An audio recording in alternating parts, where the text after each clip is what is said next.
So this is going to be a fairly quick video because I wanted to welcome all of our new members to our group. We have just added 100 new members over the last few days. So I wanted to share my just thoughts on just kind of a really high level generalization on the third eye, the pineal gland, what this group is about. It's about sharing our knowledge, what we know from our personal experiences, and of course sharing what we find out through our online resources, and really learning from each other and growing from there. So this is going to be just a quick version of what I think the pineal gland is based on my experience. So long story short, 5 years ago went through an awakening, and now I have a wellness center, and that explains this really awesome space I have behind me. So this is an energy doll I use as part of my own energy clearings, and I'm going to use it to just explain the third eye. So the third eye is a representation of the physical pineal gland. Oops. Sorry about that. So the third eye is a representation. It's the energy center to represent an actual gland that's physically inside your brain. So inside your brain, you've got your left and your right hemisphere, and in between, right above the very top of your brain stem sits the pineal, where the pineal gland sits. And it's a very tiny gland, about pea-sized. Some people have even said it's a grain of rice. So really, really tiny. And here it sits in some liquid substance that glows in the dark, just like the glow-in-the-dark fish that we see all the way deep down. What this is a piezoelectric substance. And this is part of a system. So your gland, it's an actual gland that sits in a ball, in like a lake of this substance that is connected directly to your spinal fluid. So it's called cerebrospinal fluid, and that's what the third eye, the pineal gland, sits in, and this is connected directly to your spine. So it's connected to your entire body. And the pineal gland, as far as I know, so its main function physically is to secrete melatonin and to control our circadian rhythm, our sleep and wake cycle. So your eyeballs detect light or dark. It sends some signals. Stuff happens back here, and then it says, okay, you're going to secrete melatonin or you're not going to secrete melatonin. At the same time, it also tells the pituitary gland, which is a master gland, and that gland tells the rest of the body, the rest of the endocrine system, what substances to secrete. So they are a very important part of your endocrine system. It's the beginning. Strengthening that will strengthen your entire immune system. And another thing to note is there's a lot of things that can cause calcification for the third eye. This is from studies that have been done from many different resources, and that is tap water, anything with fluoride. So you've got your toothpaste, you've got the water, you've also got water that you bathe in and shower in. So remember, your body is a sponge. So when you're swimming in a pool of chlorinated water, your entire system is soaking all that in. And there's a lot of other ways to not only calcify and weaken the third eye, but there's also ways to strengthen it. Different types of foods, clearing your nutrition, making sure you're eating living foods and not processed or cooked foods. And also getting sunlight. Sun gazing is a practice I've been doing for several years, and that strengthens your third eye, and you can practice that with your eyes closed. So you can also look into eliminating chemicals in your self-care products and your cleaning products.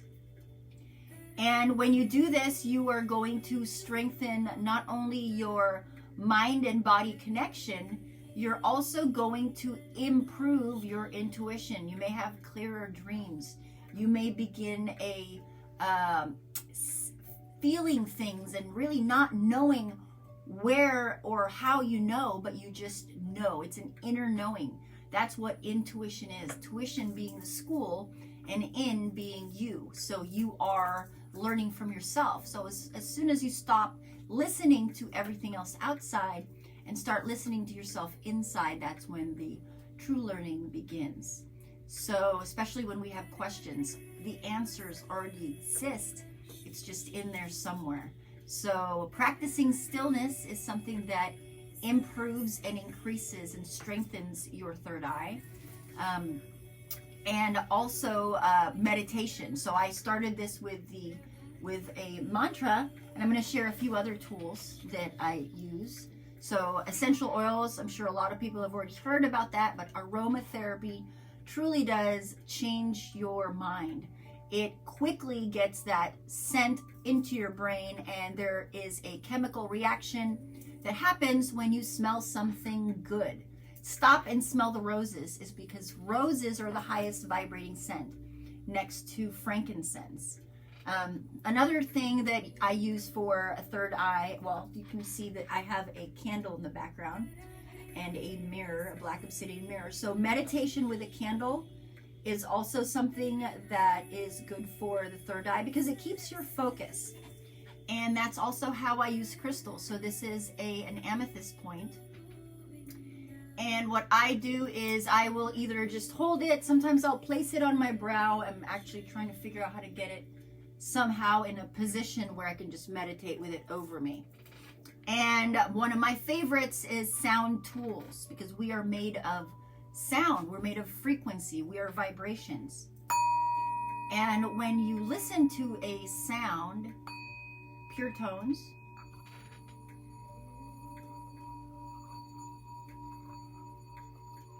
what that does is it aligns your own frequency.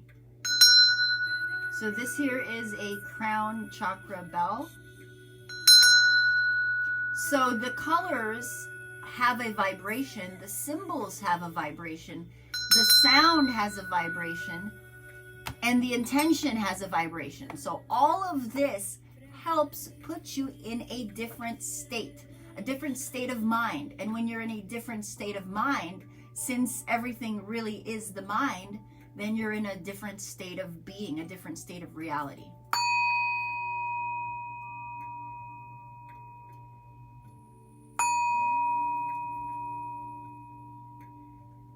So there are some practices that I encourage for those of you that are working on strengthening this or awakening your third eye. I don't like calling it awakening because I believe all of us are awakened. That's when we come here. We are awakened to this experience.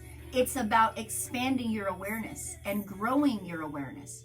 We're not expanding our consciousness. You can't possibly expand what already is everything. Consciousness is all of that exists. But we're not aware of it. We're only aware of what we can really perceive, which is from, technically, it is from infrared to ultraviolet. That's your vision. And so as we, speaking of vision, I know that, I don't know if you've heard of the aura goggles. What they do is they are an indigo color. I don't know if you can see that. And it changes your vision so that it is indigo, which is a color of your, the vibration of your third eye, as you can see in the little chakra thing up there. So what that does is it physically adjusts your vision. These are called aura goggles because with practice, you don't need these. With practice, you can see more and hear more and feel more. And that's by practicing stillness. And so when you practice stillness, which people call meditation or prayer, whatever you want to call it, but it is connecting to that silence that then grows what you're able to see. So when there's all this talk and all this noise, then you're really only seeing what is in that bubble. So just wanted to share a few things that I had here. And if you have any questions, I am available to send a message to. And I am very happy that you are here in this group. It's a group that I started about 5 years ago because I went through my awakening and I really had nowhere to go. So this is where I post questions. And I answer as best as I can, but really I'm also here to post questions and share what I've learned with all of you. So thank you for watching and thank you for sharing. Have a great rest of your day.